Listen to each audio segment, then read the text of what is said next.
Students, in the continuation of that resolution of vector, in the next class we start a special type of motion, that is projectile motion. So students, we are doing the chapter motion in a plane, and there are two types of motion in a plane. There are two examples of motion in a plane. First is projectile motion. So it is a special kind of motion which takes place in two dimensions simultaneously in a plane or in x-axis or y-axis together.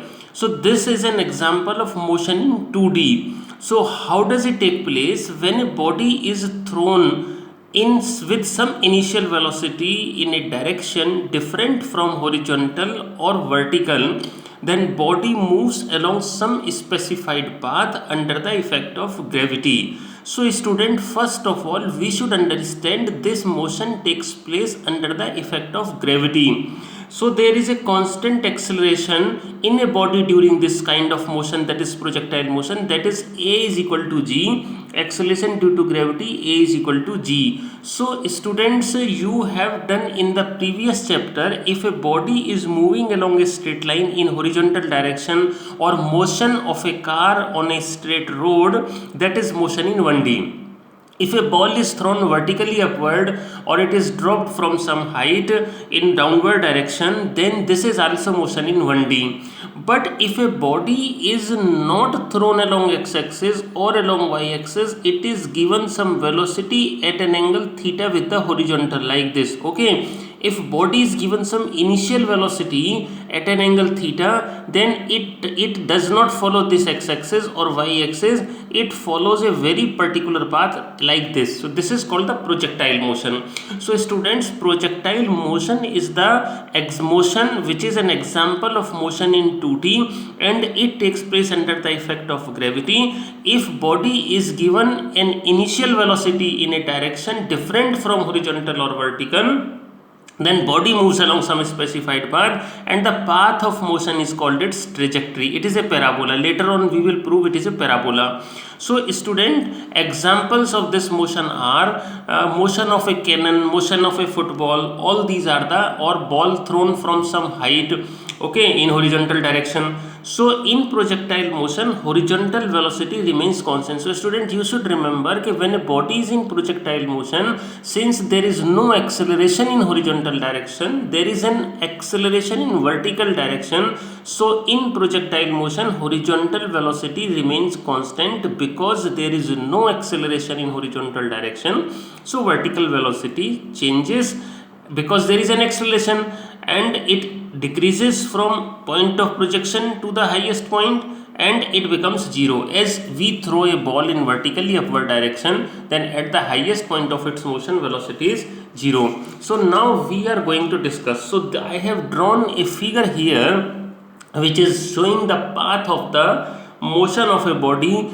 thrown from O. So O is the point of projection. Body is given some initial velocity u at an angle theta with the direction of motion, or with an angle theta with the horizontal or with x-axis.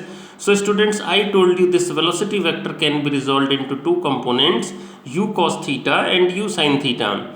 This is the path followed by a projectile. This is the initial point of projection from where body starts its motion.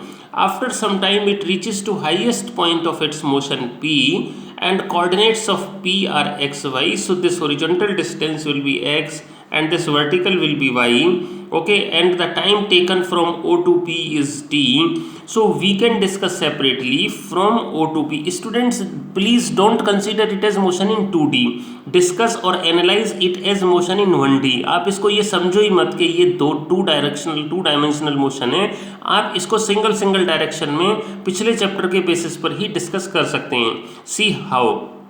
From O to P, if I consider my motion along horizontal direction, then I can use the formula distance is equal to speed into time. So distance covered is x, speed is u cos theta into time. So from here t is equal to x upon u cos theta. Now I will consider motion along vertical direction from O to P. So what I can do, I can use my equation h is equal to ut plus half at square, s is equal to ut plus half at square. So h is equal to y, u is equal to u sin theta. Students, you need to remember, if we are discussing the motion in a particular direction, then we need to consider all the parameters in that direction only. So u is the initial velocity, and if I am considering motion in vertical direction, I should take u sin theta. So t is equal to x upon u cos theta minus half gx square upon u square cos square theta. And what is sin theta upon cos theta? What is sin theta upon cos theta? Sin theta upon cos theta is sin theta upon cos theta is tan theta. So from here this we get this y is equal to x tan theta minus g upon 2u square cos square theta into x square. So this is the equation of parabola. So this is a trigonometric equation. So there are different types of curves in mathematics. There is one curve which is called parabola. So this equation corresponds to the parabola. So we can say the path of projectile or nature of trajectory of motion is the parabola. Now following four parameters are discussed to describe the projectile motion.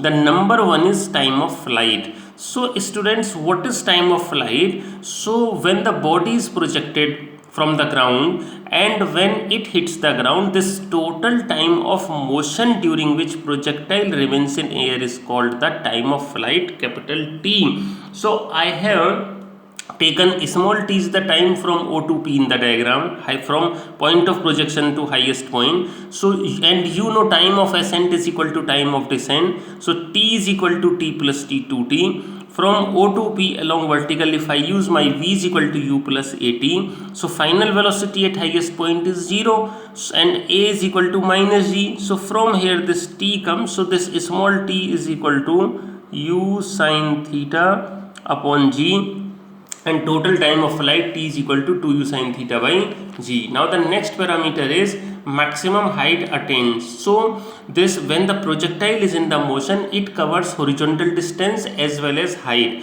So maximum height is the vertical displacement from ground to the highest point. This is the maximum vertical displacement from the ground to the highest point of motion.